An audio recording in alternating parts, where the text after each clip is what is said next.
দর্শক বন্ধুরা আসসালামু আলাইকুম। আশা করি সবাই ভালো আছেন, আমি আল্লাহর রহমতে ভালো আছি। তো দর্শক, শীতের সকাল, চারিদিকে কুয়াশা, একদম মিষ্টি রোদে দাঁড়ায় আছি ভিয়েতনাম 12 মাসি হাইলি গাবরেজ কাঁঠালের বাগান।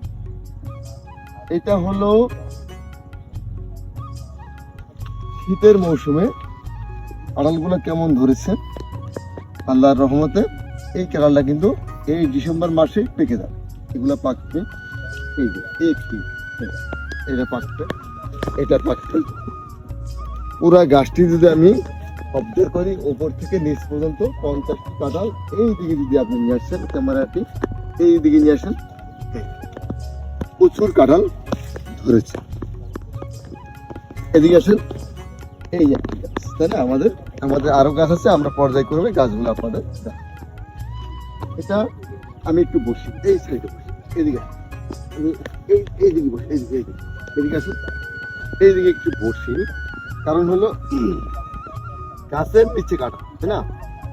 এই কাঁঠালটির বিভিন্ন ধরনের বৈশিষ্ট্য আছে। তার ভিতরে প্রথম বৈশিষ্ট্য হলো গাছের গোড়া থেকে কাঁঠাল ধরতে হবে।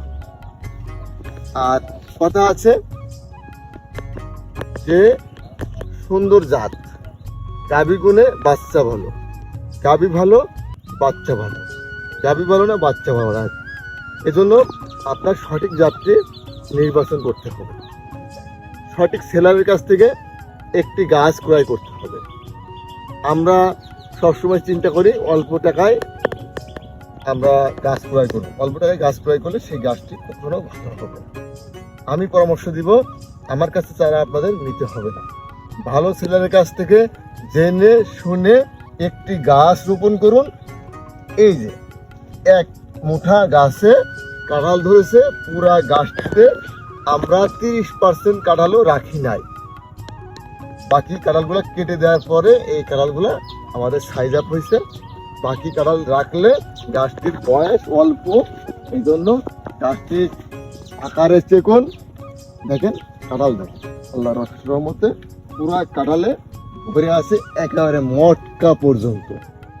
গাছের মাথা বা মটকা যেটাই বলেন, একেবারে ওপর থেকে নিচ পর্যন্ত শুধুই কাঁঠাল। তাই নেপালিয়ান বলেছে, আমাকে একটি শিক্ষিত মা দাও, আমি শিক্ষিত জাতি উপহার দেব। আর আমি বলি সঠিক একটি জাত রোপণ করুন, এইভাবে কাঁঠাল খান। আমাদের বাংলাদেশের মানুষকে এই শীতের সময় জাতীয় ফলটি উপহার দেন। আমরা পরবর্তী গাছগুলো দেখাবো দর্শক। চলুন পরবর্তী দর্শক, আরেকটি গাছে আমরা এলাম, ছোট্ট গাছ, এটা একদম জুনিয়র গাছ আমাদের। এই যে এখান থেকে ধরেছে পুরো গাছটি, এখানে দেখেন প্রচুর কাঁঠাল ধরেছে মাটি পর্যন্ত। আমরা পরবর্তী গাছগুলো দর্শকদেরকে দেখাতে যাবো। একটি গাছ যেটা আমরা কিছু কাঁঠাল রেখেছি, অল্প কিছু, এই গাছটা রেখে আমরা কি করেছি, এটাকে অল্প কিছু কাঁঠাল আছে। আচ্ছা, এই দিকে আসেন, একটি গাছ, এই যে এটা সুন্দর, পুরো গাছটিতে চুকা চুকা কাঁঠাল ধরে আছে। আর মাশাআল্লাহ আলহামদুলিল্লাহ, যদি আমি এই গাছটিতে আসি, আলহামদুলিল্লাহ কত সুন্দর একটি থোকা, দেখুন 5টি 6টি গাছ, একটি থোকা, আলহামদুলিল্লাহ। এই সুন্দর সুন্দর কাঁঠাল, একটু ঘুরে দেখান দর্শকদেরকে। প্রচুর কাঁঠাল ধরেছে, এই যে বড় ছোট মিলে পুরা কাঁঠাল, 12 মাসি কাঁঠাল, 8 দিন, 8 দিন। এই একটি গাছ, এদিকে দেখেন, হ্যাঁ দেখেন দর্শকদেরকে, একটি গাছ আলহামদুলিল্লাহ। এই যে কাঁঠাল ধরে আছে, পুরা গাছটিতে কাঁঠাল ধরে আছে। শীতের সময় দর্শক, ডিসেম্বর মাস, চুয়াডাঙ্গা জেলা কাঁপছে শীতে। এই যে শীতে কাঁপবে না চুয়াডাঙ্গা জেলা, এরপর থেকে কোনো শীতে কাঁপাকাঁপি নাই। কাঁঠাল খাবে চুয়াডাঙ্গায় যারা আছে, কাঁপাকাঁপি শেষ, কাঁপাকাঁপির দিন শেষ। কাঁঠাল খাবে, লেপসরা ঘুমাই যাবে এই শীতে, শুধু কাঁঠাল খাবে। প্রচুর কাঁঠাল ধরেছে, প্রচুর পরিমাণে কাঁঠাল ধরেছে, আল্লাহ দিয়েছে কাঁঠাল। দর্শক